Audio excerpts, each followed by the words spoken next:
else to do the Pledge of Allegiance? I will. I think it's a great idea. Let's do the silence, the moment of silence, and then when we resume, I can ask somebody else. Okay? Okay, thank you. Yeah.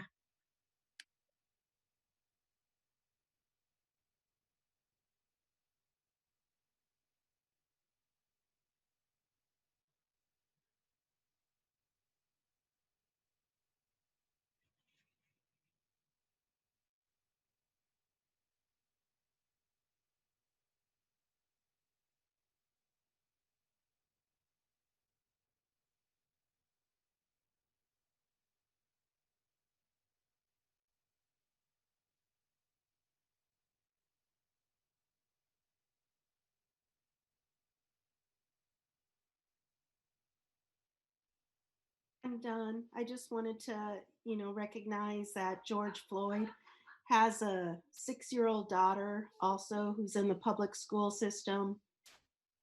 So thank you. Thank you for bringing that up. Very important. So we are going to do the flag salute now. Trustee Bradall, will you please lead the flag salute? Sure. I don't know if this will fit on the screen, but oh, nice. There we go. You brought your own flag. Well, Will couldn't find his. So. Okay. I pledge allegiance to the flag of the United States of America and to the republic for which it stands, one nation, under God, indivisible, with liberty and justice for all. Thank you very much. Ms. Campos, will you please take the roll call? Yes. Trustee Bradall? Here. Trustee Brocchini? Here. Trustee Doggett? Trustee Doggett? Trustee Doggett is absent. Trustee Levin? Here. Trustee Villalobos? Here. Thank you. The district digitally records the audio portion of the meetings. All recordings are kept in the superintendent's office for 30 days and are available during that time period for inspection by members of the public on district equipment without charge. Speakers wishing to address the board on agenda items or non-agenda items, please submit your first and last name and agenda item you wish to speak on in the Q&A area of the webinar. Please do not submit comments or questions in the Q&A area. I will call each speaker up one at a time to address the board. Your microphone will be unmuted and you may speak up to 3 minutes. After you have spoken, your microphone will be muted. Item 6, the board met in closed session regarding conference with labor negotiator, agency negotiator, Heather Olson, superintendent. No action was taken. Approval of the minutes. Are there any questions regarding the minutes of May 20th, 2020? I see shaking heads. So I think I saw all 3 shaking heads. So do I have a motion from one of my colleagues to approve the minutes of May 20th, 2020? I'll motion to approve the minutes. And I'll second the motion. Great. Suzanne, Ms. Campos, will you please take the vote? Yes. Trustee Bradall? Yes. Trustee Brocchini? Yes. Trustee Levin? Yes. Trustee Villalobos? Yes. Thank you. Board passes 4-0, excuse me. Item 8, approval of the agenda and consent agenda. All items on the consent agenda will be approved with one motion, which is not debatable and which requires a unanimous vote for passage. If any member of the board, the superintendent, or the public so requests, any item shall be removed from the section and placed in the regular order of business following approval of the consent agenda. I see there are two things. Okay, so I have LSEA. I have Megan Ellsburn wants to speak for LSEA during communications, and Patty McNally would like to speak on item 10H LSEA initial proposal for negotiations. So I'm not sure which one. I mean, Megan is during normal communications. I'm not sure if Patty was one of those who did not make it into the pre, but I guess that it's never mind. 10H is part of the regular agenda, not the closed session agenda. So we'll get to both of you during regular communications. Sorry about that. So back to the consent agenda. Are there any questions regarding the approval of the agenda and consent agenda? No, No questions. No no question. question. Thank you. Do I have a motion to approve the agenda and consent agenda? I'll motion to approve the agenda and consent agenda. Second. Oh, Linda, you can second it. That's fine. I'll second the motion. I didn't quite put enough upward inflection on that. Do I have a second? So Ms. Campos, could you please take the vote? Yes, trustee Bradall, Yes. trustee Brocchini, Yes. trustee Levin, Yes. trustee Villalobos. Yes. Board passes 4-0. Thank you. Thank you. Item 9, communications. Speakers wishing to address the board on agenda items or non-agenda items, please submit your first and last name and agenda item you wish to speak on in the Q&A area of the webinar. Please do not submit comments or questions in the Q&A area. You will be called to address the board. Your microphone will be unmuted and you may speak up to 3 minutes. After you have spoken, your microphone will be muted. 9A, LSEA, Megan Ellsburn.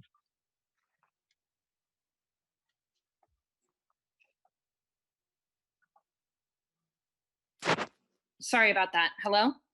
We can hear you. Okay, great. LSCA has a lot on the agenda tonight. We have our MOU around distance learning, our tentative agreement for the 2019-20 school year, and our initial sunshine for 2020-21. This year seems to have been longer than most.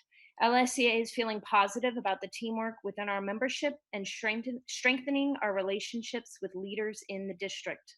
While it has been a long year, we remain energized to tackle the challenges ahead of us and working together with all of you. Thank you. Thank you very much.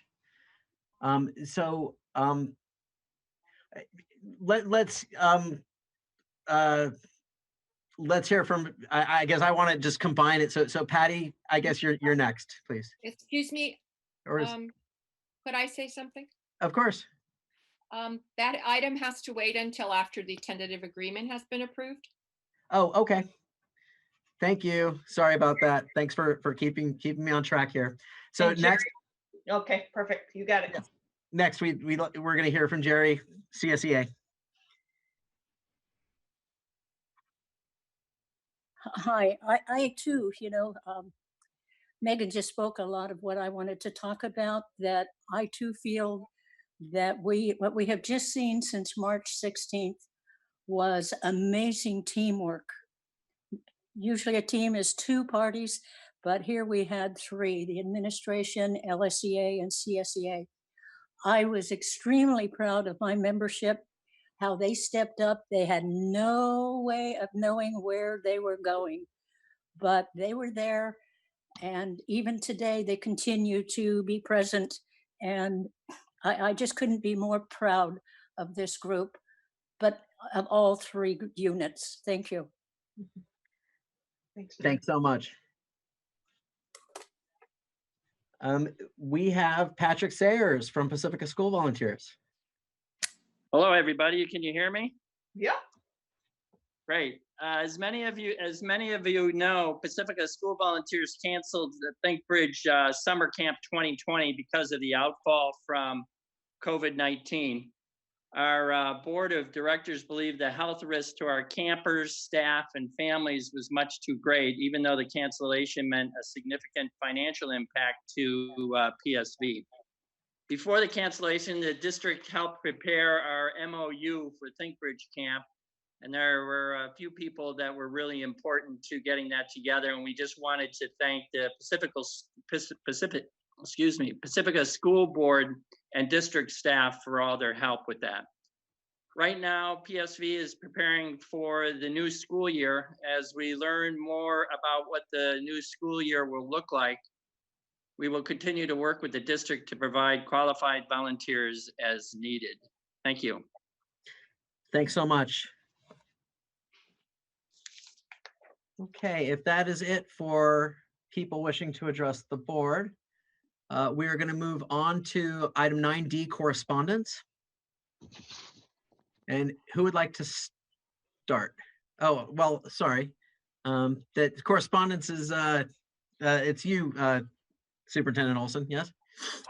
Yesterday, actually, the signed copy came today. I received a letter from Ocean Shore PTO President Michelle Tuman expressing the executive board approval of $15,000. We'll speak a little bit more to this in detail toward the end of the agenda, but expressing support for the principal position at Ocean Shore and understanding that it was a 1 year only transition, considering the very difficult year, and that the board approved funding for $15,000. Thank you. Okay, item 9E, board superintendent communications. So who would like to start? I can start if you'd like. Okay. The main things, obviously we're limited to meeting in person or cannot. So San Mateo County electeds calls, which used to be every day of the week and now are Wednesdays and Fridays. So I've been attending those both days of the week. The county superintendent call on Thursdays, which is always very informative on what's coming up and what's happening with the county. And this week we had our music and band meeting, and they're collecting the instruments next week as the kids come and pick up their supplies and pick up their yearbooks and bring back different books and items that they have. And we're trying to figure out how next year will work, but we'll see as we go along. Thanks. Okay, Jesse, I'll go ahead and go. Sure. Ready? I'm ready. So this week I was lucky enough to be part of some of the Valimar graduation festivities. My son is actually an eighth grader, so I've been part of that, but we got to go around town and of course social distancing, but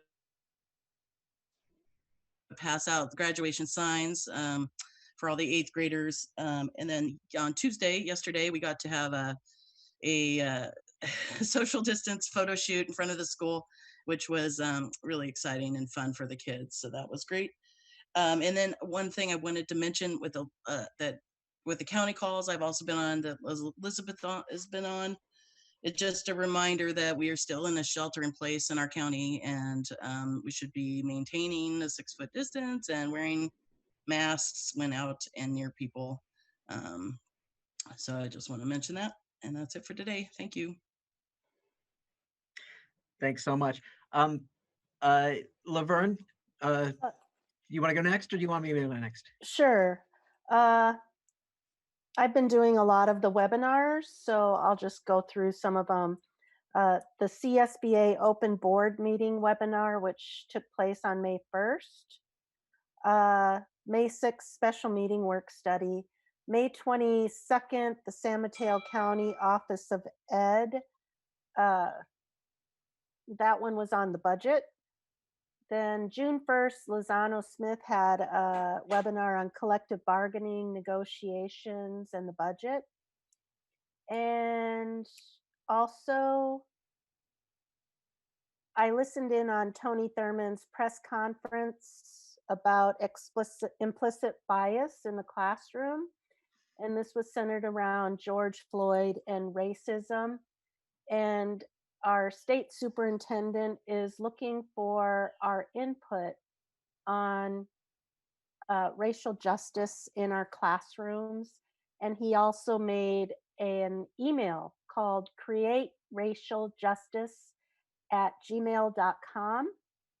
So if anybody has any ideas, and I'm also hopeful that we as a board can have maybe a committee on how we can submit ideas as a board to this email. I know our teachers are pressed, so maybe emails on how we can do that with less of a impact on the teachers. And then also the fun thing was I was in my home and I saw the IBL parade for graduation, which I have loved hearing, the cars, because then you can hear them coming. So I was able to get a picture. I don't know how to share that though. So, but that's it. Thanks so much. And thanks really for sharing the createраcialjustice@gmail.com. Super important. And there have been some very inspiring quotes from Tony Thurmond in the news lately. So I've been attending some of the same meetings that have been listed: the county meeting, the budget meeting that happened, and then I think the only thing that I have to bring to the table that's new that hasn't been mentioned yet is I attended the celebration of the family engagement efforts that our schools have been making over the year today with Superintendent Olson, and it was really, really inspiring. Especially just with the COVID outbreak, we're forced into parent engagement now. So doing all this upfront work over the year when we were in person, I think made a lot of difference and hopefully helped ease into this strange new normal that we found ourselves in.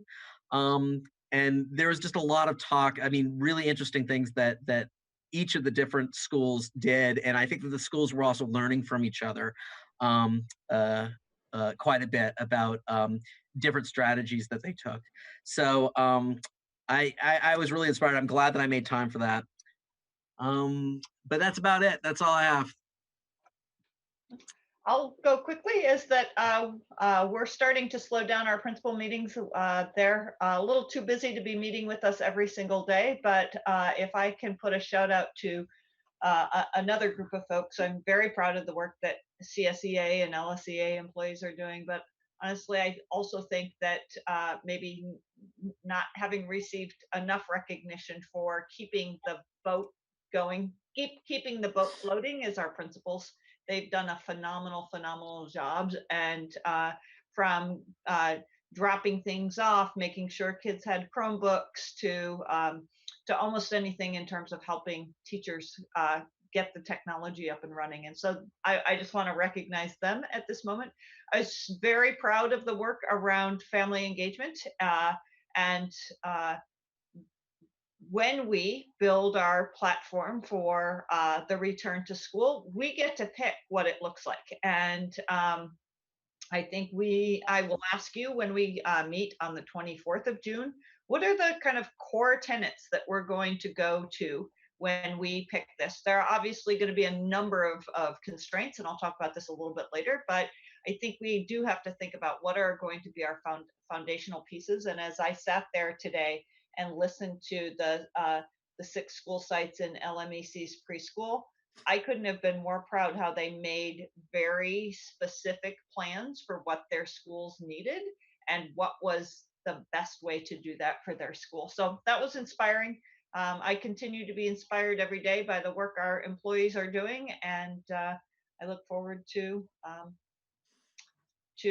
figuring out what the next round of this is going to look like. Thank you.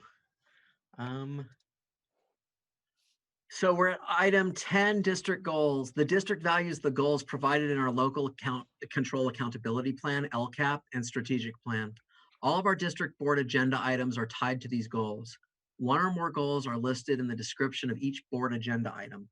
The details for each of those district goals can be accessed on our Agenda Online public page or by visiting the district website, www.pacificasd.org, under District Administration, Board of Trustees. Item 10A, COVID-19 Operations Written Report. Mr. Lucy. All right, so what I put in front of you is a recommendation for the adoption of our COVID-19 written operations report for Pacifica School District. And just to kind of give you a little bit of a background, the governor, one of his many executive orders on was sent out on April 22nd that actually affected the timeline for the adoption of our LCAP, which we would be normally doing at this time. Actually right around this date, we'd be adopting an LCAP, a three-year LCAP. But because of COVID-19, the executive order extended that deadline to have the LCAP adopted by December 15th, and that would be a one-year LCAP, and then we would go into the three-year cycle in May for the next 3 years. So, but part of that executive order was for each district to make sure that present a COVID-19 written operations report, and part of that COVID-19 operations report was around an overview of changes to program offerings that the district is making in response to the COVID outbreak, any major impacts on students and families, how we're meeting the needs of our unduplicated, which is our low-income English learner foster youth students, and then also to include how we are, what are our distance learning, what the distance learning opportunities we're providing, how we provided school meals, and how we are arranging for supervision of students during school hours. So the COVID-19 operations report for Pacifica School District is attached. And if you have any questions about it, but I do have to say that it was a fairly easy write. It's just basically a factual of what we're doing. And in writing it, I was extremely proud about how we were able to quickly address these areas, but also just to address not only the students, but also the teaching staff, social, emotional, and academic needs. So, any questions? I have a half question, half comment for you. Thanks for putting this together. I mean, clearly this document is really for state accountability purposes, and you did a great job at summarizing what has been done thus far in response to the COVID-19 crisis. I guess I would like a little bit more detail for the board, not for this form at all, but just for the board. And it's something that we've kind of talked about before, because it says that, we've reached out to foster youth. We've tried to ensure that English learners have appropriate instructional material, both not only synchronous, but also asynchronous, so it doesn't go too fast for them, et cetera. I guess I would like at some point, Mr. Lucy, to better understand what the share of students who have not been regularly engaging with their distance learning is. And this is more in prep for what next year might look like. Just to see, because clearly we made efforts to reach out to, say, the foster youth families and to make sure that the teachers of English learners are trying to keep extra special track of their students and what they might need. So I guess I just like some indication on basic stuff like, what's the percentage of students who have been regularly engaging in their distance learning and what percentage haven't, and then whether we have any ideas what the root causes are of those that are not engaging. So I know it sounds like a tall ask, but I just want some kind of rough numbers. And again, this year is almost over, but I think that we might be able to learn a lot from this year based on what we plan for next year in terms of the distance learning part of that. So that's part one. Sorry for being so long-winded here. Let me just see. Part two is that you did send out a survey to staff to get their input. And I was kind of wondering, I mean, that seems like a very nice and logical piece of effort, right? And might you want to include that in in this report as something that you've undertaken? Yeah, well, the first of it is, you're right, it was a summary and there was a compliance issue to it. 300 words or something, right? We had to keep it under 300 words, and we were encouraged to keep it way under 300 words. So that was one piece. The other piece is we do have we did send out a staff survey, and we did check. We obviously checked it informally on a daily basis with principals to get this idea of how many students are engaging. So, we could get a good, we can get a kind of a rough idea of those numbers. I do know that, and as stated in the report, that each school actually individually called families to make sure that they had everything they need to connect. So my feeling in that area is that we were pretty much close to 100% across the board, across all schools. I'm not saying we're at 100%, but we were very close. Okay. Because there was a concerted effort, and it was a continual concerted effort up to a couple of weeks ago, that they were continually reaching out to these families. And especially with regards to the foster youth, Nicole, she actually called each of those families that were identified as foster youth to make sure that they had everything that they needed. And then, we actually made deliveries of equipment and any kind of things that they would need. So, but I definitely could get those numbers on that. But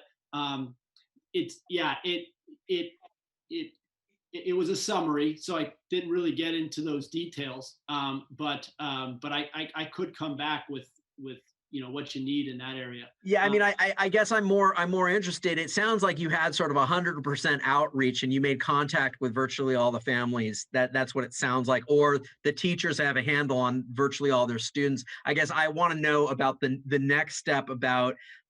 So we made sure that everybody out there has what they need. Then the next step is, what has been the uptake, or the opposite of uptake? Like where are we lacking in uptake, where students are regularly engaging? And that's what I'm most worried about.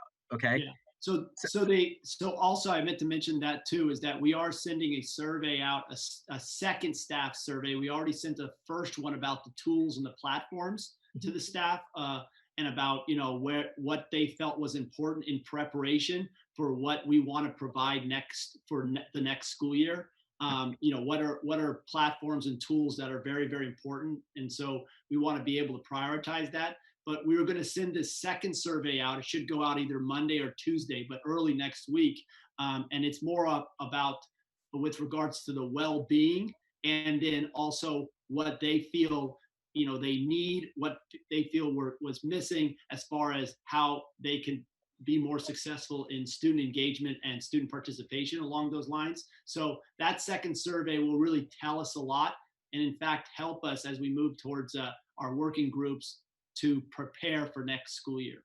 Okay. Yeah, I was just thinking that the first survey might, you made this effort, so, and clearly it's sort of part of the response, right?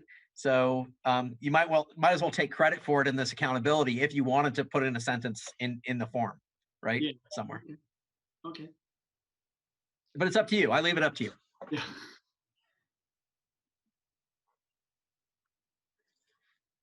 So any other question, or are there any questions from my colleagues? No questions. No questions. No questions. Okay, thanks so much. So we do have to vote on this one. So do I have a motion to adopt the COVID-19 written operations report for Pacifica School District? I'll motion to adopt. Okay, and I will second it and strike my suggestion to include the mention of the survey in there, because we're voting on it now. So can I please get a vote, Ms. Campos? Yes. Trustee Bradall? Yes. Trustee Brocchini? Yes. Trustee Levin? Yes. Trustee Villalobos? Yes. Board passes 4-0. Thank you. Thanks so much. Item 10B, update on COVID-19 school dismissal and reopening school. Superintendent Olson. So I get to just talk about our plans for planning the beginning of school. And as this school year is ending on the 11th of um, on the 11th of June, we will begin our planning process, which is what we're calling the return to school work group. Ultimately, it will be presented to you with a series of recommendations on the 15th of July. I'm quite certain that San Mateo County Office of Ed and Nancy McGee will be named as the technical support, the person that has to check out our plan to make sure that it is legally compliant. That's one of the things that we're hearing. But our goal for this group ultimately is to have an outcome where we can open school in a safe way, that we can get started with school. And we recognize that there may be multiple phases. There may be initially opening school, and then perhaps 12 weeks later, there may be a second phase. So much of this is in the air. It's very much dependent on orders that we will get from the health officer. This isn't a decision like we've decided it's time to open school. But we have been, it's been recommended from San Mateo County Office of Education is to prepare plans for opening school. The San Mateo County Office of Ed has worked hard on a pandemic recovery plan. They are working on public documents that will be available to teachers, to parents. Those are not yet out. But there are a couple things that are really important when we think about returning to school. And they're much of what you already know about keeping safe from coronavirus.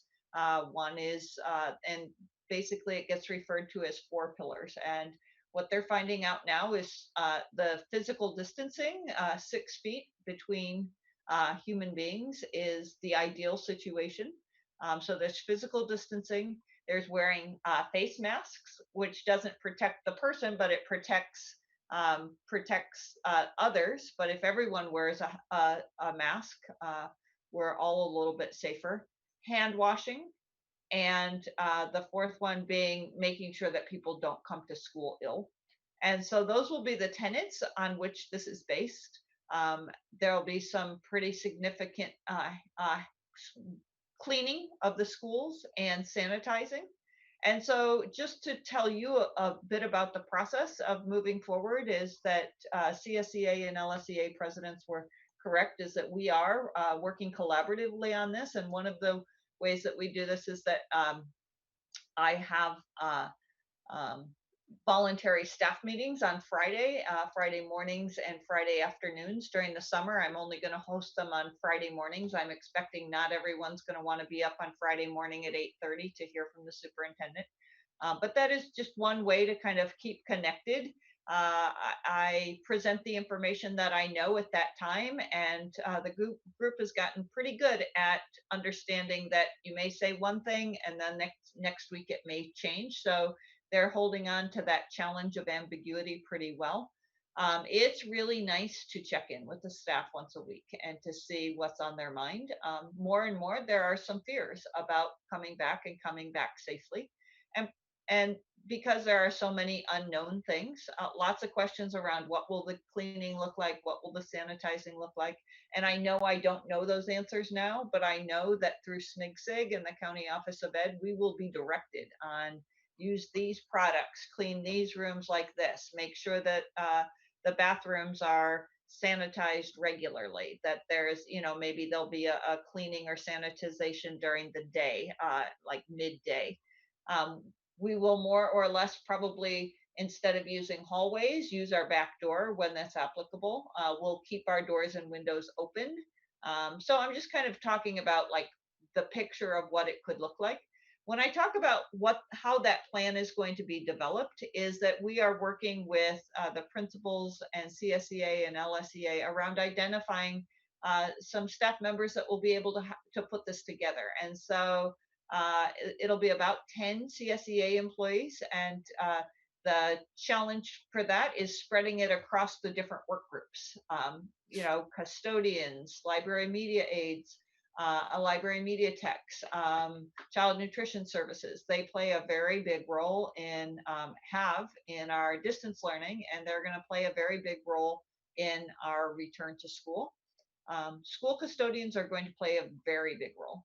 And so we will make sure that they get the training that they need and the support and the materials, because cleaning is a safety issue. So we'll have about 10 CSEA employees. We'll have a few more. We were trying to go for even numbers. We were close to 10 with LSEA last week, but then there was a special request to have a separate special education group. And I think that's understandable based on the concerns that are coming up around special education. So we will have a number of work groups. This work is mostly going to happen on Wednesdays, and it will happen virtually.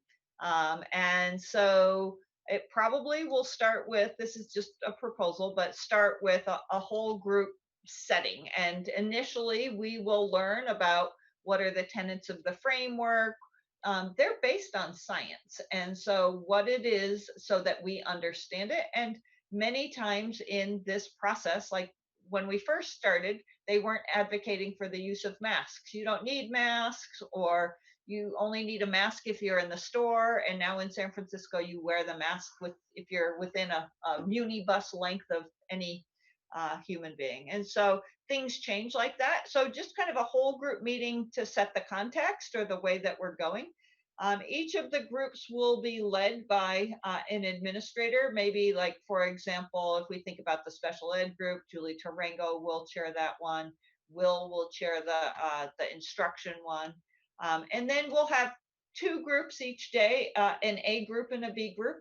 And it's just because I don't think some people may be asked to play multiple roles. So in an ideal world, I think a Zoom meeting, 90 minutes is the perfect amount of time. We may schedule 2 hours just to be so that we have enough time, or we can, like, you need a little extra time for the clunkiness of technology. But we would meet for about 2 hours. And then after the A and B group meets, then we'll probably have something like a reporting out. And we plan to start these on the 17th of July. So I'm sorry, 17th of June. We did decide that doing it in the last week of school, when people have all the closing of school things on their mind, that they would, that wouldn't be a good idea. So when we think about the groups that we're thinking about is instruction. And as a subset of that would be special education. Technology clearly plays a role. Wellness, and that probably will be social emotional wellness. Facilities. Operations, and by operations we mean things like, how do schools run? How do we take attendance? How do we make sure that payroll continues to go? And it seems kind of ridiculous to plan for some of these things, but sometimes that's a challenge. And then yesterday in one of our meetings, it came up that health and safety is obviously first and foremost. I thought that was a part of operations, but I think we're going to pull that out. It's all going to be based on health and safety as much as possible. So because if we think about health and safety and special education, there's going to be a fair amount of overlap. So there will always be reporting out. If a group is talking about some of the challenges, at the end of their meeting, they're going to report out on that. There is one other group that I don't think is necessarily a group, but I'm going to be facilitating the whole group meetings, and we'll have administrators help facilitate the smaller work groups. But I will be looking at the governance. We will probably be coming to you on the 15th of July, or at least by the early August, around some of the changes that need to be made, or at least kind of temporary changes that we may need to make in the in our board policies. There are going to be some really kind of challenging ones. So one of the things that we're interested in doing is that we recognize that maybe 10% of families would not feel comfortable sending students to school. That's approximately 300 of our students. And so we would like to offer a distance learning option that would be the students would attend. And we don't, again, that would be something that gets figured out in the instruction portion. We may need to change our policies around around learning, or is this going to be like Kathy Green's homeschool program? Is this going to, it definitely will be digital. But I think there's a real interest in that, and we're really interested in supporting students for that year. One of the more challenging questions that I've had that I don't have an answer to, and I think we'll have to think this one all the way through, is that if a student takes that position for, takes a distance learning position for a year, does their spot at the school get filled in? Most likely, we aren't going to be able to run our classrooms at much less than capacity. And so then how do we, that would have some effect on our enrollment process, right? And our wait lists and other pieces of that. That seems an insurmountable challenge, but it is a solvable problem. We will just need to discuss all of the intricacies in there. There are so many things that come up in this that are so incredibly challenging. And some of them get shared with me on the Friday mornings, where if we look at, so what the thinking is that currently, if to do physical distancing, that a class would have approximately half of the number of students that they typically have. So for a primary class, that might be approximately 12 students. So then how do you create a learning situation so that students are both present, and that there's some element of distance learning, that there's a hybrid version of that? And I think that's why we're bringing on the group to start to think about what are the pieces of that. There is no easy, clear answer. And again, it changes every time. I mean, there's one period of time where I was talking about having, the A group come to school on Monday and Tuesday, and the B group come to school on Thursday and Friday. The following week, they were talking about a bubble, and that a bubble has to be together for 3 weeks. Well, that's changed a little bit. What we're really looking at now is stable groups. So not a lot of in and out. But that creates a real challenge for parents that have to go back to work and are not working from home.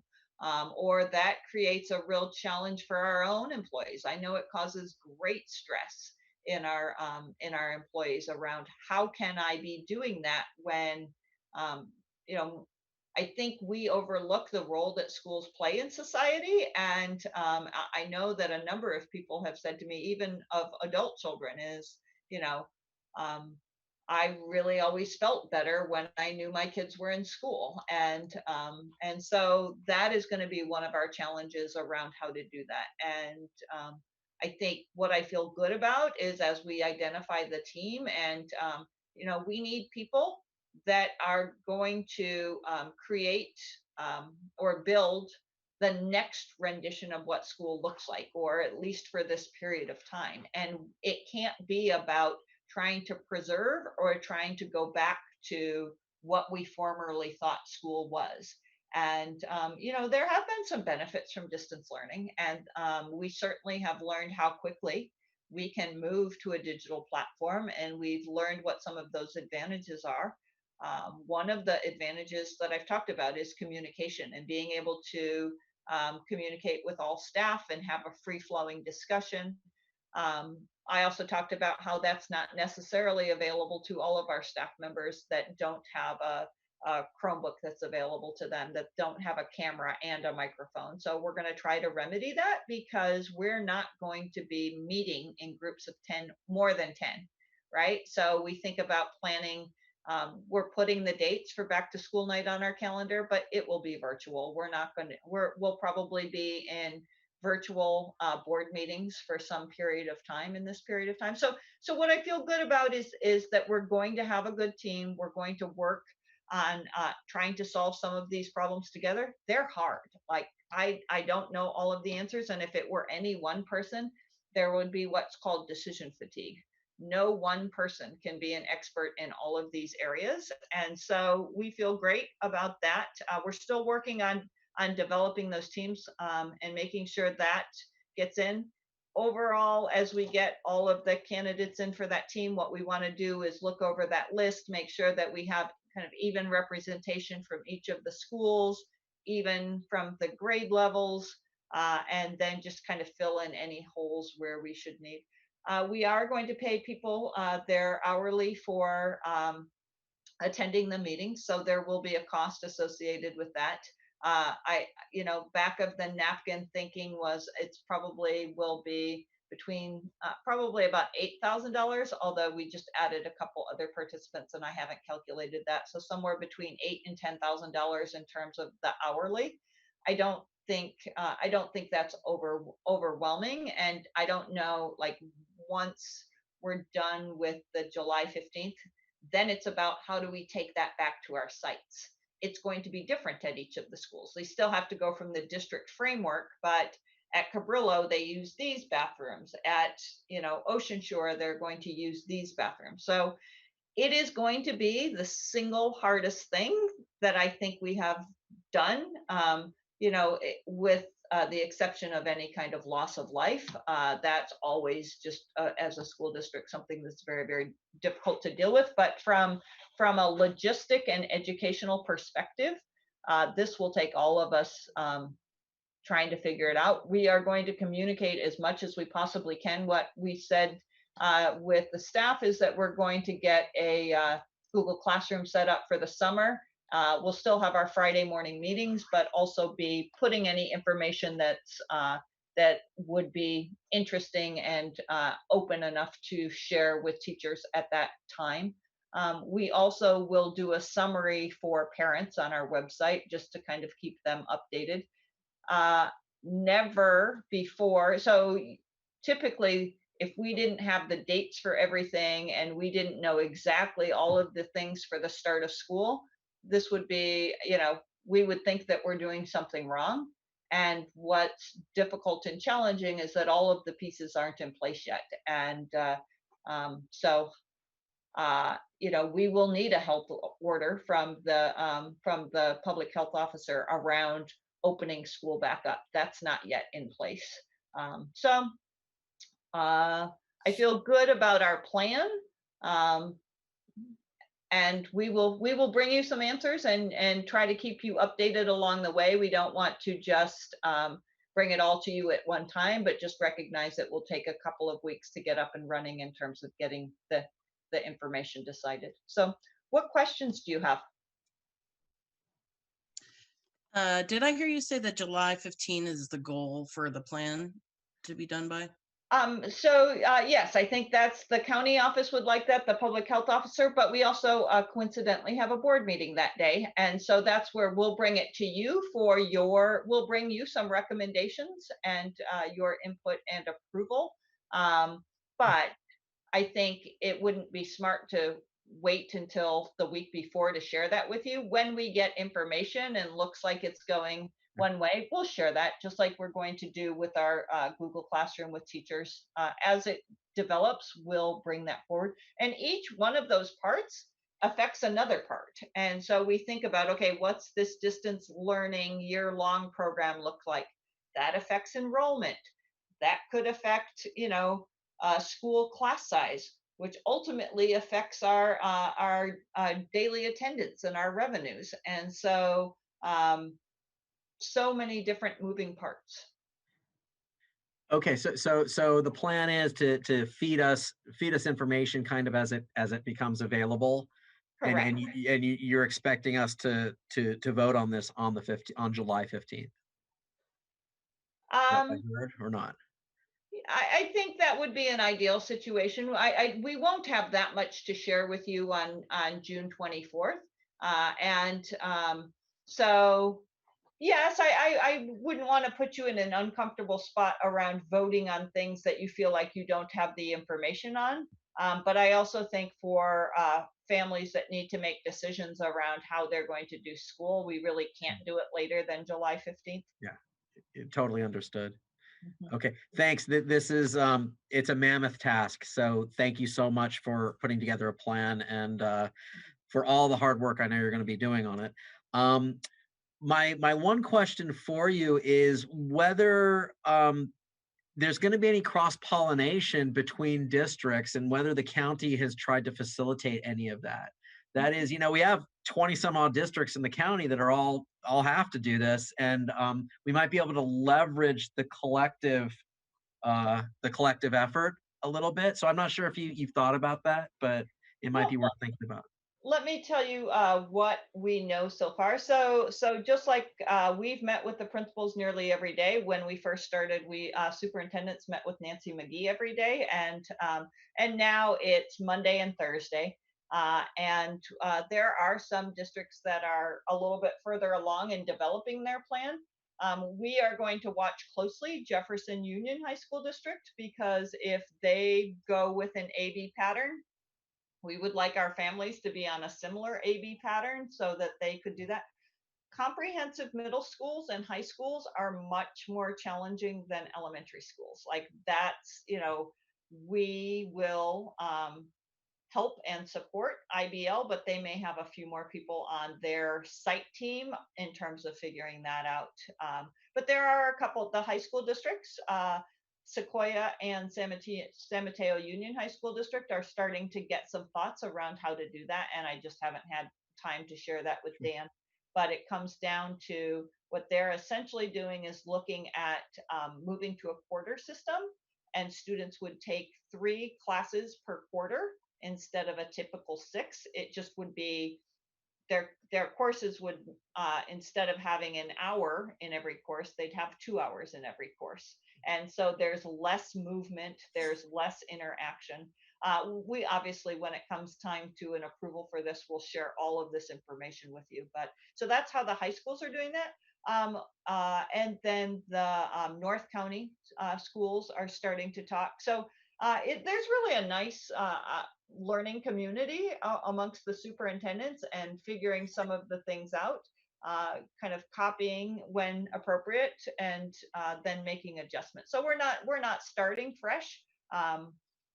We know that everything has a little bit of a Pacifica flavor. And then the other part that's is that there are some school districts in the South County that have a fair amount more revenue than we do, and our plans are going to look a little leaner than theirs. Clearly. Thank you. Are there any other questions from my colleagues? No? Okay. No question. Okay. It really helps when you go to those meetings with the just getting the information out there in terms of from Nancy McGee, the county office, the elected officials, the webinars that are out there, is really kind of learning the principles behind why they're making the decisions that they are. So we will try to keep everyone as updated as we possibly can. Great. Thank you very much. You're welcome. Okay, so that was an informational item. We're at item 10C as in cat, adoption of the 2020-2021 budget. Ms. Peterson. Okay, thank you. The last board meeting on May 20th, we did go through a public hearing and went through all the assumptions of our proposed budget that we're bringing forward to you tonight. The one thing that we talked a lot about was that we were using the best assumptions that we have at this time. When we prepared our budget over 3 weeks ago, the governor's May revision had not yet even come out. Then his revision came out with one scenario of 10% across the board cuts. And since then, it's been reviewed by the Senate and the budget committees, and they're disagreeing with Governor Newsom's approach and coming up with a much different budget scenario. The one thing I was going to mention that we did talk about last time was Governor Newsom was proposing 10% across the board cuts, but then he would trigger off some of the budget cuts if the federal funds came through. Now, as the budget has gone through the Assembly and the Senate and reviews, they're proposing to not make those substantial budget reductions, but then to trigger on either revenue enhancements or budget cuts should the federal funds not come through. So again, we're still where we were 2 weeks ago. Is we're using the best assumptions we have at the time. This budget that we presented to you does reflect that Pacifica School District would not be able to file a positive certification we are able to make it in the 2020-21 school year, but in the following school year, we go to a negative cash balance, a negative fund balance, and then even further negative in the third year. So in the conversations with the county, as we discussed last time, is they will approve our budget conditionally. And then as more information comes in and how the numbers fall out, we would likely be qualified or possibly negative at first interim in November. So we did go through all of these assumptions. I know there was a lot of discussion. We had some questions from trustees that we answered. The one thing before you tonight is a budget certification that we're going to ask you to approve. And it does have the criteria and standards, and it does point out areas of fiscal risk in that certification and areas that we need to look at. So that is one item for tonight's discussion as well. So I don't know if the trustees have additional questions. I know we spent a lot of time last time. Tonight is the official approval, but again, the numbers are going to change in August. Questions, comments? My only comment is that it's a pretty serious situation that we're finding ourselves in, as I think many districts are finding themselves in. When you look at the 2 years out and 3 years out, it looks rather bleak. I guess if we are we can't do a positive because we're not going to have kind of positive cash flow and expected 3% reserves over the 3-year period. But if we just do qualified, does that affect our borrowing rate for money? Because I know that's going to come up later on in this meeting as well, that we are going to have to vote on borrowing money to make our cash flow, right? Mm-hmm. So I'm not sure. I think last we talked about it, perhaps the county was going to try to pool together several districts that had similar needs, and we would maybe share the risks, so to speak. Yeah, and I'm still working on that. It just wasn't something that we had prepared or ready to bring to the board tonight. It's something we can bring forth on the next board meeting. We're still working on pooling different districts together to do a borrowing for this school year. And also we're talking about it for next school year. Okay. And that would ease some of the borrowing cost, hopefully. Yeah. That we would face if we had to go it alone and find a loan on our own, right? Exactly. Okay. Thank you. Mm-hmm. Are there other questions any questions from my colleagues? No questions. No questions. Okay. So this is an action item. Do I have a motion to adopt the proposed 2020-2021 budget? I'll make a motion to adopt the 2021 budget. Do I have a second? I'll second. Ms. Campos, will you please take the roll call vote? Yes, Trustee Bradall, Yes. Trustee Brocchini, Yes. Trustee Levin, Yes. Trustee Villalobos. Yes. Board passes 4-0. Thank you. Thank you. So item 10D, adoption of resolution number 2020-06-03-A for temporary interfund transfer loan at year end. Ms. Peterson. Okay, thank you. Again, as you were mentioning, we talked a lot in the last board meeting about cash flow issues. One of the issues with the governor's proposal and this budget coming forward is they are going to not be able to pay us for the 1920 full LCFF funding for this school year. So the state is having severe cash flow crunches right now, as you know, because income taxes haven't been paid. So our school district, without the June apportionment from the state, will be short $2.9 million. So this resolution that I'm bringing forward today is just one option. I'm still working with the county office and other school districts for a shared option where we would borrow money from an outside entity. This option is within the Ed Code. You can borrow money from other funds. You can borrow up to 75% of that fund's balance. And so if the board approves this tonight, it's basically a bookkeeping entry where we would transfer the money from the capital outlay fund like on June 29th or June 30th, so that we have a positive cash. And then on July 1st, the following month, we would transfer the money back. So it's basically a loan from one fund to the other. And that would be one option. If you approve it tonight, it doesn't mean that we would actually go through with it. It depends on if other financing options become available before June 30th. Okay.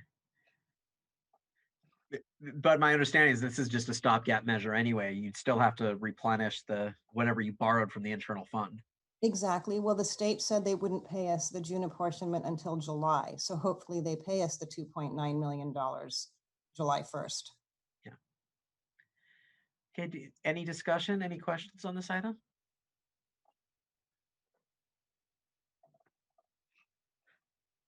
I'm seeing no.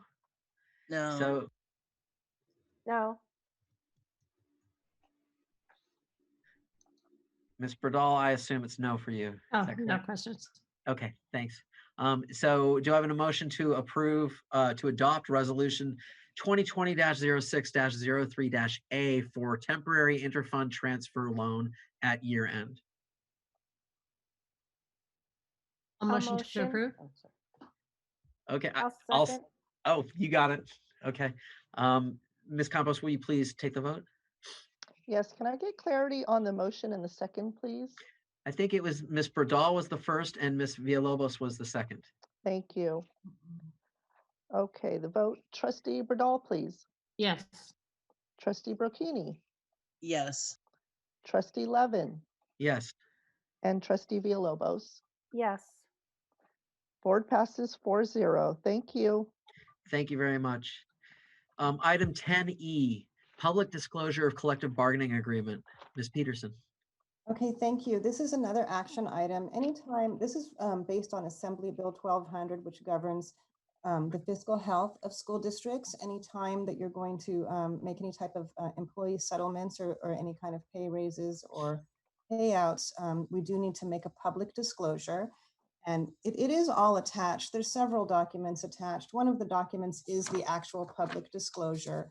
I also attached our multi-year financial, so you can again see the reserve levels, how we go from 3.5% to a minus 1.83%, and then a minus 6.52% under the budget that the board just adopted.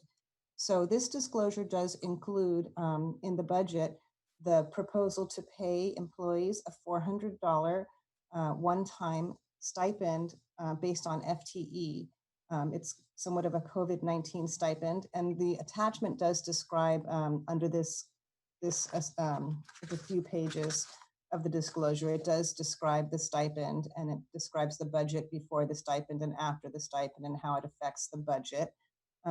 One of the things we need to do is have the county review this prior to bringing it to the board. And so one of the items that is also attached is the county's review of this disclosure. And there's a letter attached, and I'll just make a couple comments because I did have several phone conversations with the county. They were questioning me about this disclosure, and of course questioning me about our budget. So one of the comments that they made in their review is the district will need to make reductions in 2021, 21-22, and 22-23 to maintain the reserves above the minimum state standards, 3%. The district must monitor the budget carefully and implement a budget reduction plan in order to securely meet its obligations. And so based on the county's analysis, because we do have one-time money in our reserve, we're going to have a 3.5% reserve. They said they concur that we can meet this obligation of the $400 stipend per FTE, but they say that we may face financial hardships starting next year. So we did pass the county's review of this disclosure. The disclosure requires the board president, the superintendent, and myself to also attest to this disclosure. And so that is being presented to you tonight as information, discussion, and any questions that you might have. Thank you. Thank you very much. I don't have a question. I guess I just wanted to point out one other item from this email that you got from James Arcala, and that is his mention of what the Government Finance Officers Association recommends in terms of reserves. And so it says reserves at minimum should be equal to 2 months of average general fund operating expenditures, or about 17%. So we are pretty far off from that. So I think the story here is they're letting us do this, but they're saying be very, very careful. And we know that you are necessarily going to have to make cuts down the road. That's what I got from this. Yes, thank you for pointing that out. Any discussion from my colleagues? No, I read it, looked through, it sounded, no questions. No questions. Okay. So this is an action item, Ms. Peterson. We're voting on it, it looks like. Yes. Okay. So do I have a motion to approve the public disclosure of hold on for a second here. Yeah, that is it. Public disclosure of collective bargaining agreements for all bargaining units of Pacifica School District. I'll make a motion to approve. Do I have a second? I'll second. Thank you. Ms. Campos, will you please take the roll call vote? Yes. Trustee Bradall, Yes. Trustee Brocchini, Yes. Trustee Levin, Yes. Trustee Villalobos. Yes. Board passes 4-0. Thank you. Thank you very much. We're at item 10F, Memorandum of Understanding between Pacifica School District and LSEA regarding coronavirus during student dismissal. Ms. Gavidia.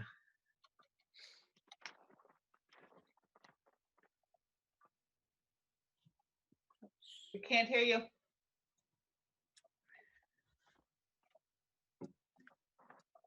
Thank you. Sorry about that. So if you recall, way back in the middle of March, we were all ordered into shelter in place and our students were dismissed, and the district and LSEA came up with went into an initial memorandum of understanding around the working conditions that were immediately changed as a result of that order. Subsequent to that, we met and negotiated around 8 more specific working conditions that became more apparent as we went further into the student dismissal, distance learning, and shelter in place. The memorandum of understanding number 2, which is in front of you today for your approval, will carry us through to the end of the school year. And it addresses more specific conditions like access to classrooms, report cards, a distance learning stipend of $400, and other conditions that are listed there. So it was a very productive outcome. We were able to work very collaboratively to arrive at agreement on these 8 additional conditions. And our recommendation is that you approve this MOU. Any questions? No questions. No question. I saw Ms. Brocchini shake her head, so no questions there. No I have no questions, questions. sorry. I just wanted to say, just thank both sides for coming up with this agreement. I know it was it took a lot of effort, so thanks for working together on this. Sure.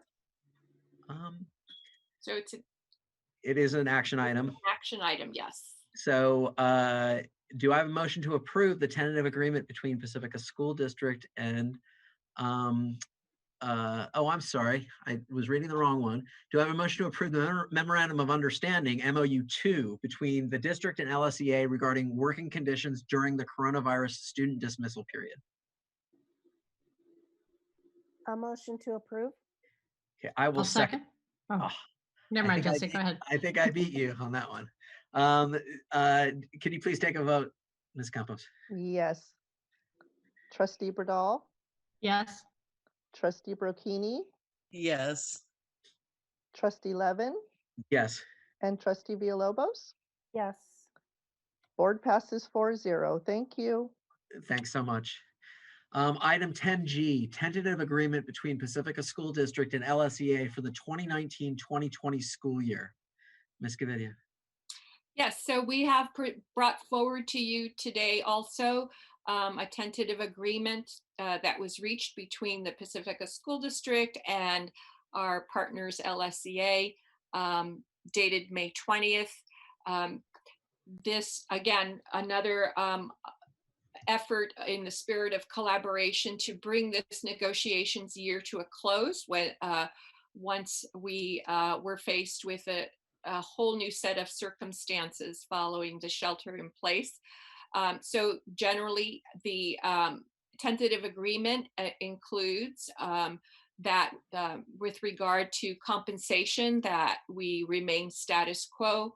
It includes a number of memorandums of understanding and agreements that we came to on different areas, including the memorandum of understanding number 1 and number 2 that I was just referencing regarding the COVID-19 coronavirus shelter in place work conditions. Article 12, which was an agreement we came to early in the year on catastrophic leave. A side letter that allowed for extra support on a 3-4 combination class that arose at Ortega School, and an MOU on the clarification of class size that was signed on 12/9/19, and then an extension of the combination class support that allows for paraeducator support for math in combo classes, extended for 1 more year through the 2021 school year. So we bring that in before you. Oh, we also agreed to sunshine no later than June 24th. Our next item, LSEA will be sunshining shortly, and the district will be sunshining at the board meeting of June 24th. And also we agreed to 3 dates for negotiation in the months of July and August. So all of these are in the tentative agreement, and we recommend that you approve this agreement tonight. Thank you. Any discussion? Nope, sounds good. No question. No questions. Okay, I have no questions either. Thanks again for all the hard work on both sides.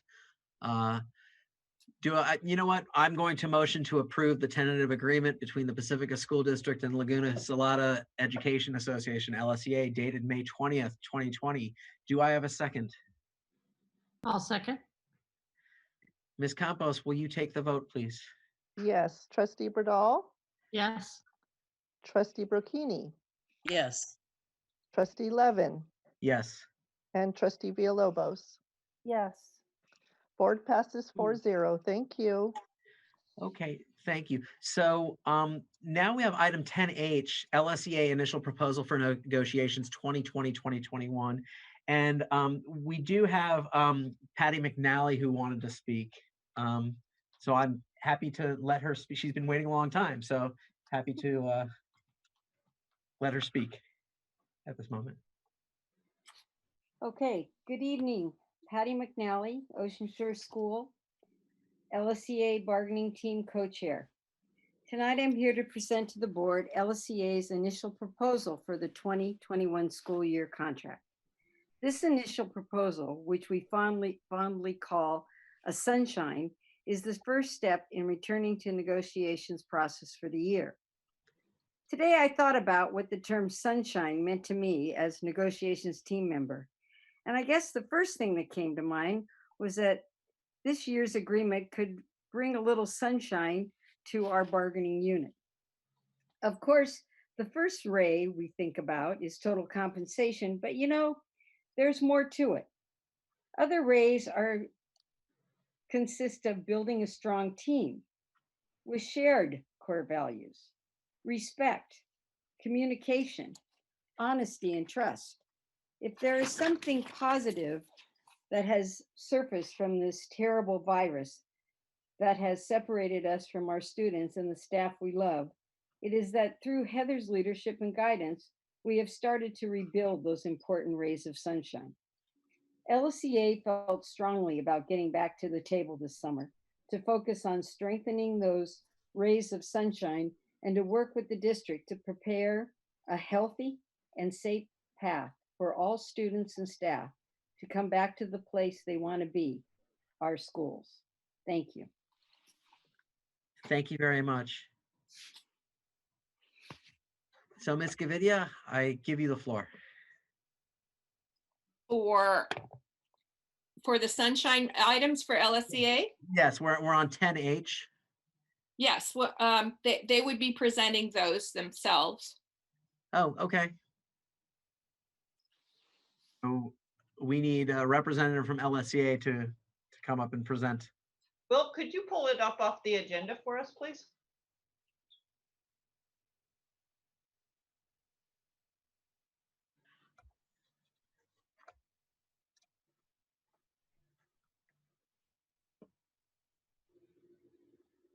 So Hang on one second. Will's going to pull it up. It's up. It's up. Oh, it is? Oh, Yeah. okay. Patty, would you like to present those? sure.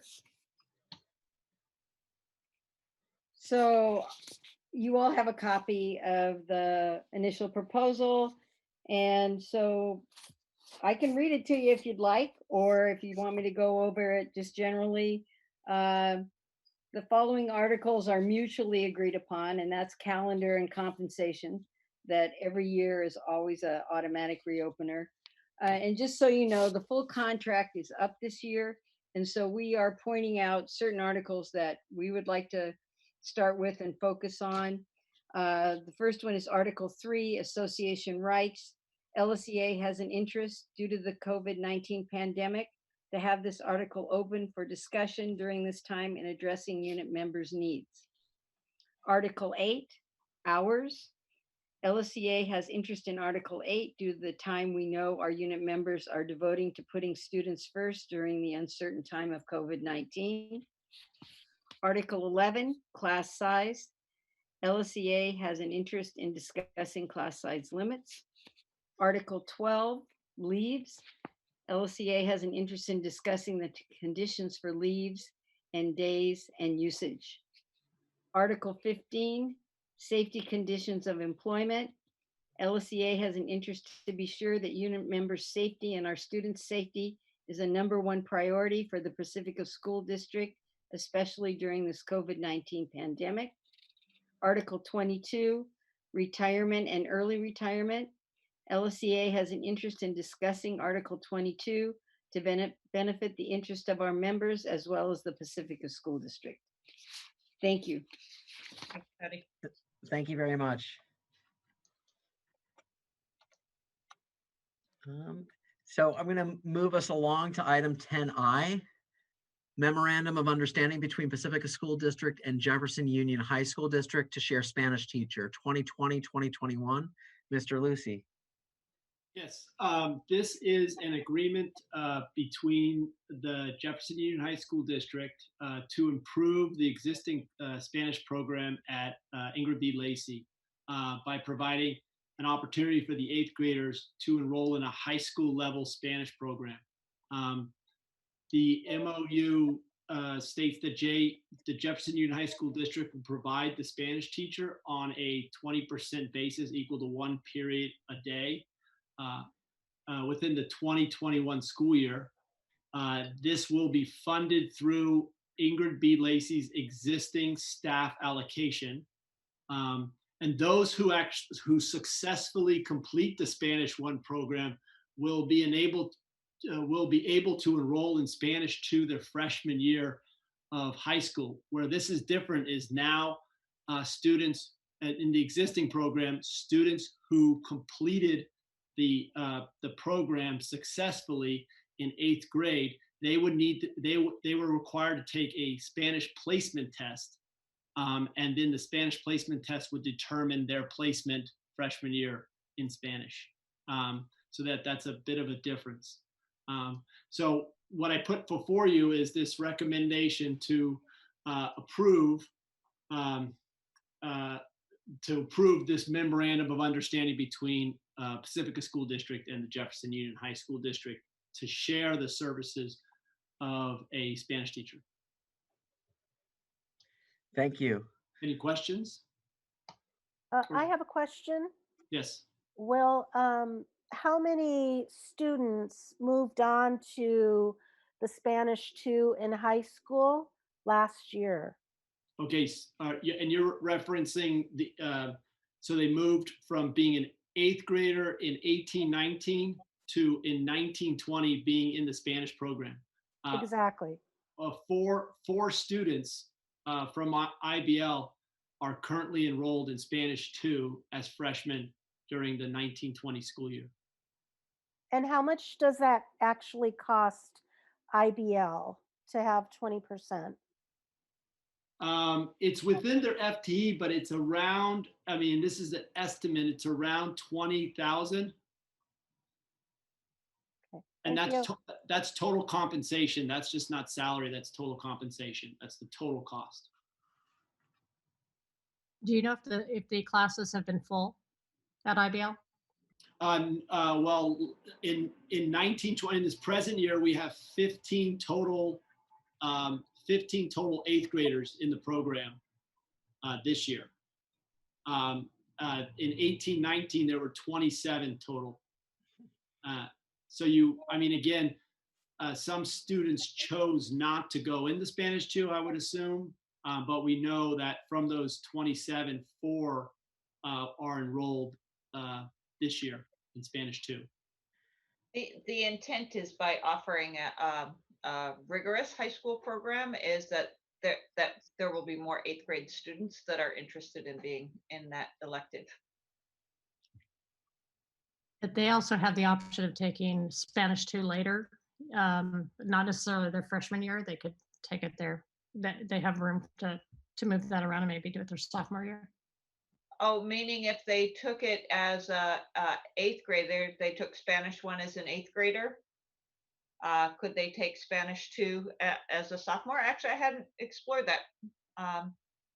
I don't know the definitive answer on that, Elizabeth, but I know that if they completed it successfully in 8th grade, that they could go into Spanish 2 when they were ready to go in. I don't know the language requirements in the high school as far as when they would need to take it, but yeah.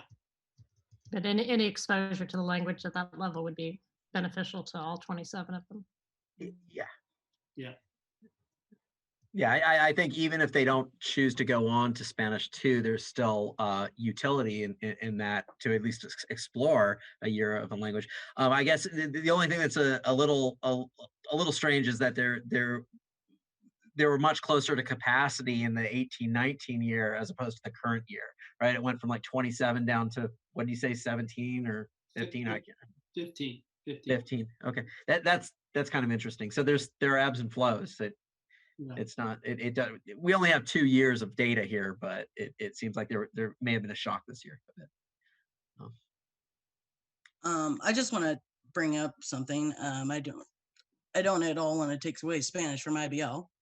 But I do feel, and for a long time, there's been an inequality across the district as far as the elective options, especially at the K-8 schools. This actually came up a couple of years ago, and I know a few people talked to the board about it at that time. I guess what I want to do or think about going forward is putting policies in place that we could make sure that if an offer of this kind is given to all the other schools, that they are maybe compelled to take it, or at least the parents are given a heads up. I mean, my understanding is the principals have sort of made the call on this, and they know their schools, and I understand that. But we do have an inequality situation in electives in the upper grades across the school district. And I just want to say, hopefully going forward, we can think about the policies we're doing to make sure that all eighth graders across the district are afforded the same options as those that are, maybe pick a middle school as opposed to a K-8. I think what we have the opportunity for moving forward is start to think about how the K-8s, the 6/8s in the K-8 could use some of their FTE as well to offer this to their students. This is not an added cost to the district for Ingrid B. Lacey. It's built into their FTE. And I think either through the use of technology or for example, could students at the course be offered at IBL? Could other students distance learn into Spanish? That would be one option. Or another one could be in addition to the classroom teachers, there's also a 0.5 band teacher and a 0.5 PE teacher for each of those middle schools. There's an additional one teacher for, I can't remember whether it's 5 or 6 off the top of my head. And the cost of the additional Spanish teacher is 0.2 FTE. And so within the existing FTE, if there's some choices that are made on how to serve the 180 or sometimes fewer than 180 students, we could come up with some creative solutions like that. I think, we need to be really realistic in the next 2 years is that we are probably unlikely to be offering things that cost additional cost.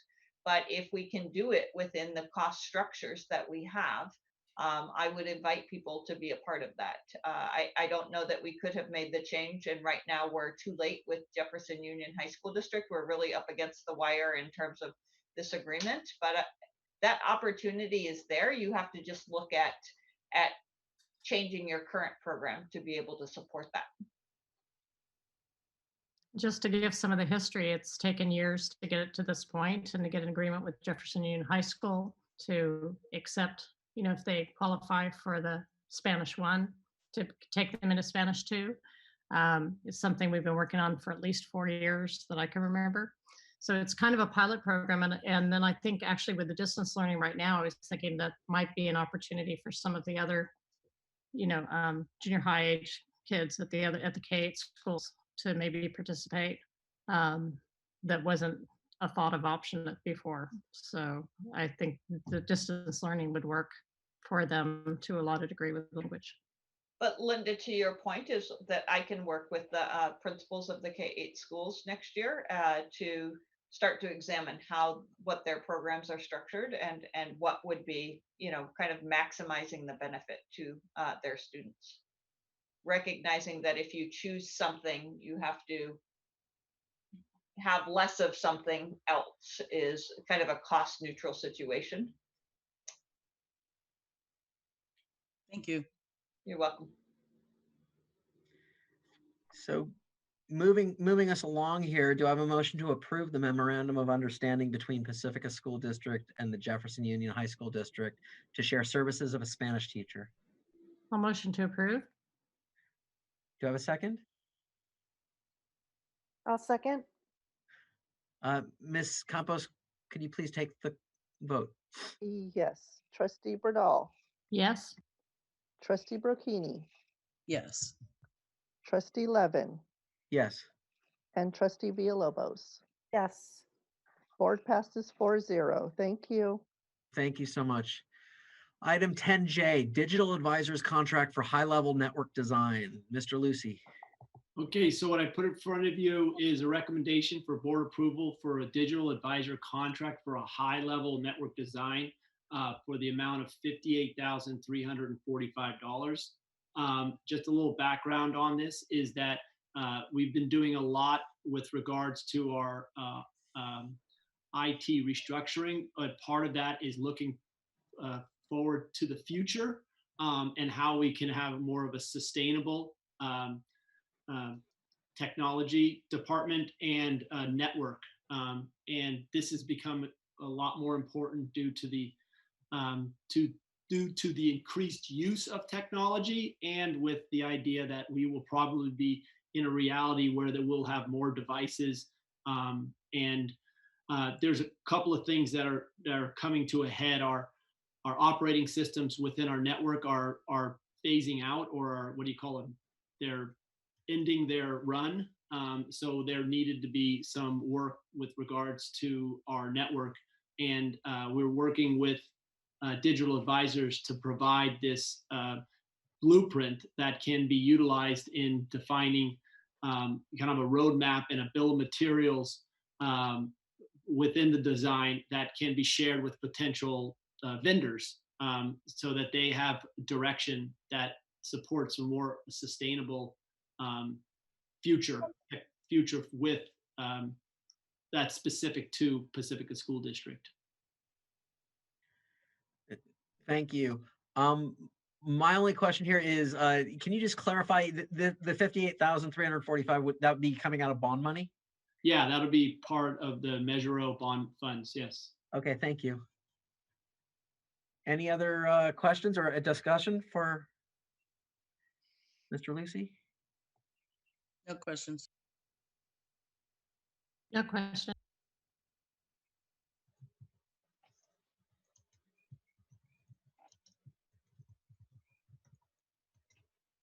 Okay, Ms. Villalobos, I think you're saying no.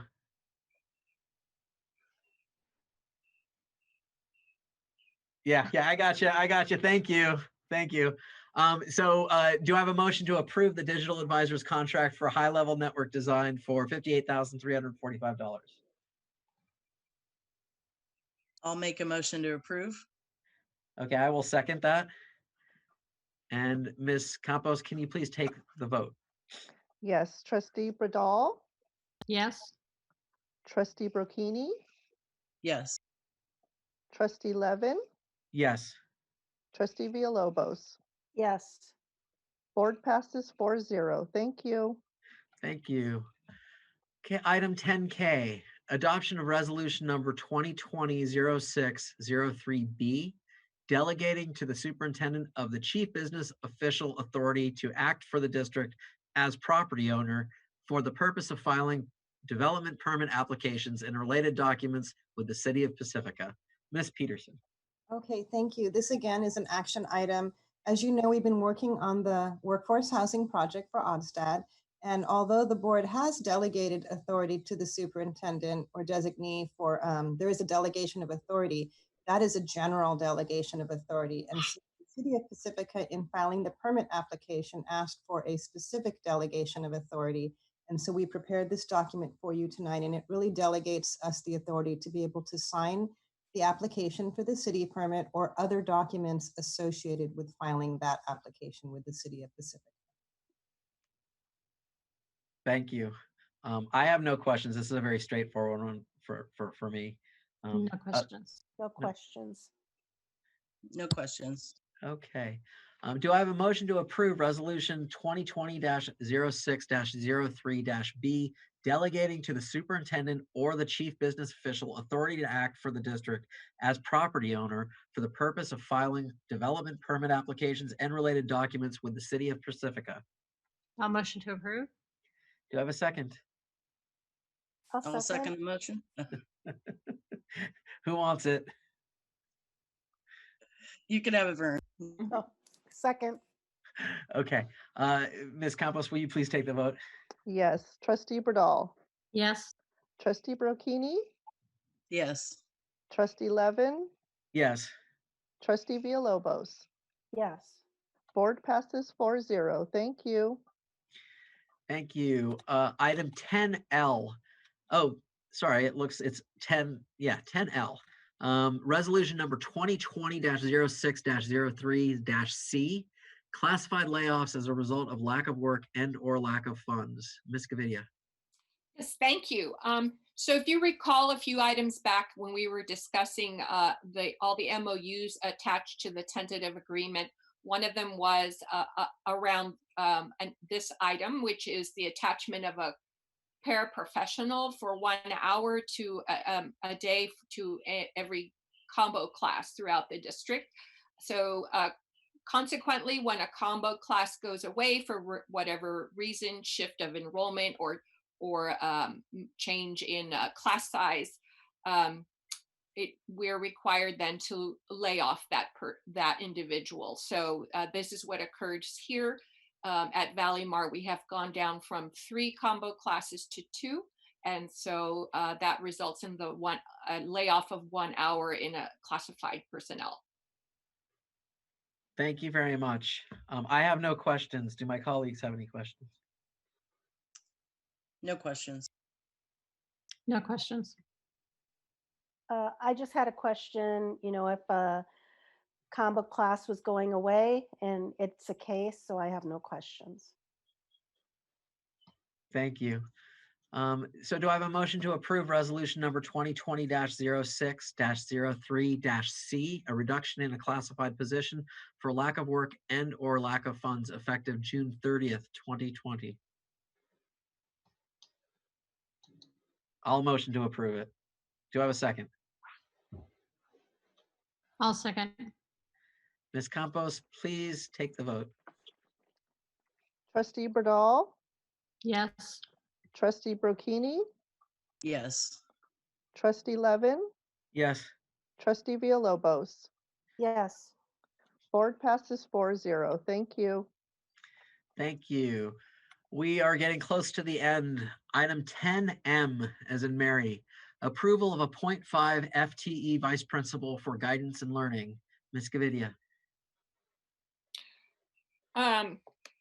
Sorry, I thought that that was for the superintendent. So as it was, I'd like to turn this over to the superintendent. Would you like to speak to this, Heather? It would be my pleasure. Seems like interesting how we measure time before COVID and after COVID, but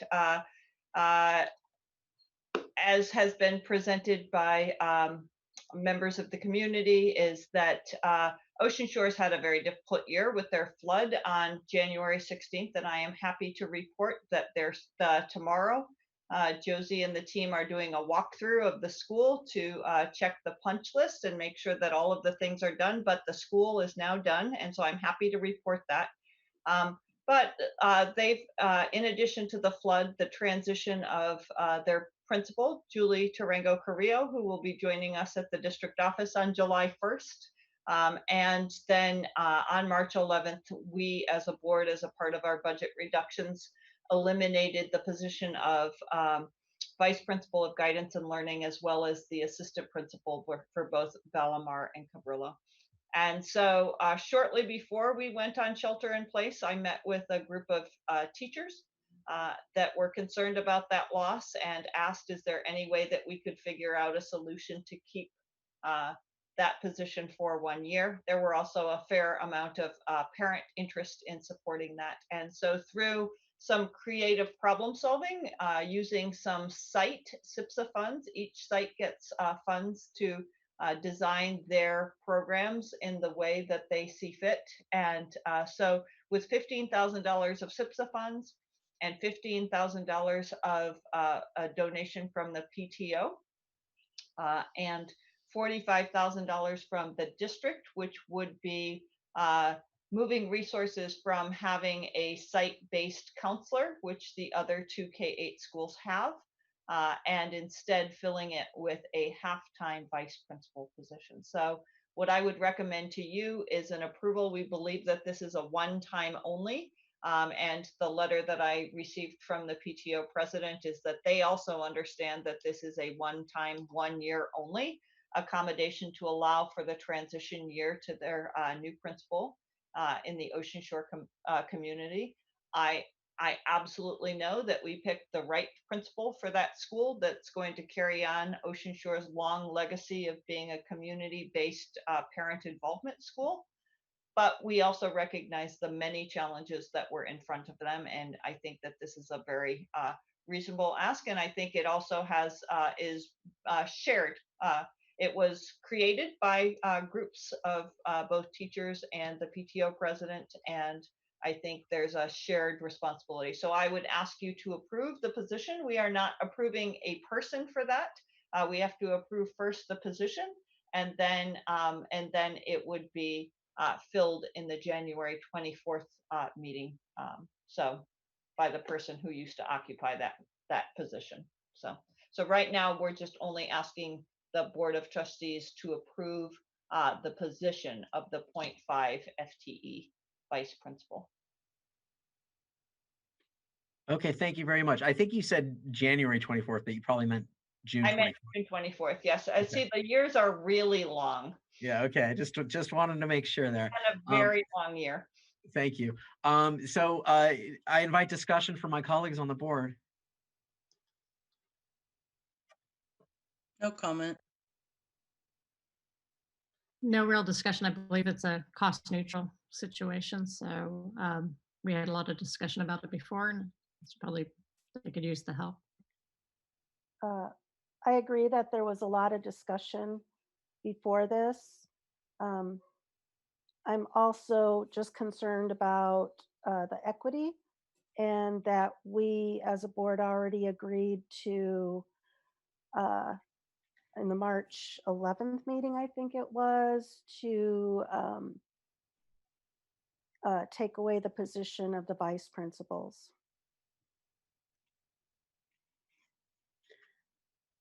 Okay. Thank you. My 2 cents on this one is I'm very happy to be able to make this accommodation, with the understanding that it is a really a one-time exception, and it's something that I feel we would be willing to make for any one of our schools if they were in the same position. So let us put it to the vote, or sorry, we need a motion first. So do I have a motion to approve? I'll make a motion to approve. I'll second. Okay, Suzanne, Ms. Campos, will you please call the vote? Yes, Trustee Bradall, Yes. Trustee Brocchini, Yes. Trustee Levin, Yes. Trustee Villalobos. No. Board passes 3-1. Thank you. Okay, we are moving to item 11, future agenda items. Dr. Olson. The primary item that we will have for you on June 24th is our presentation of our proposals for LSEA negotiations. We hope to have some other negotiations items from some other groups on June 24th. If it's possible, we're doing some negotiating with CSEA in the month of June. And so, but the primary goal for the 24th would be doing our sunshining, and then I'll keep you up to date with where we are on our COVID-19 plans.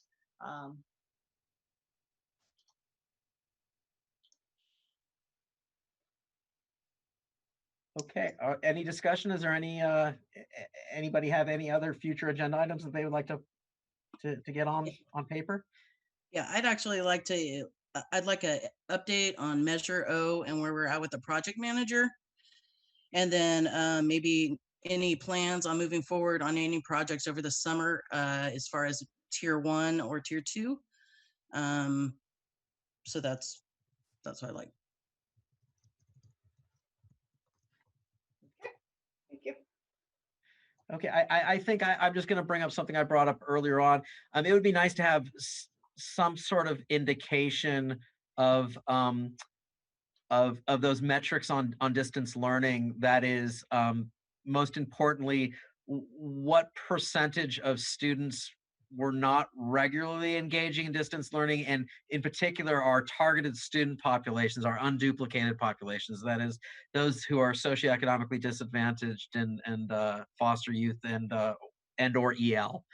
English learners. I really don't want to put you guys out and ask you for a long report, but just some very basic metrics, if you can get, just so we have an understanding of how we did, and looking forward to next year.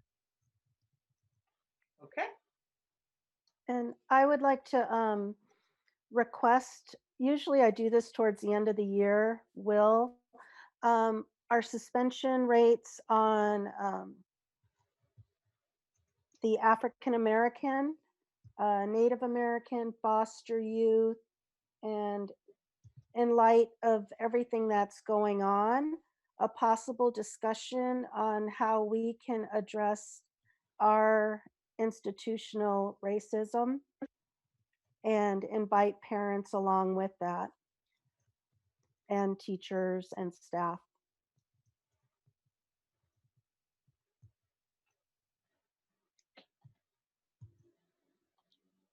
Okay.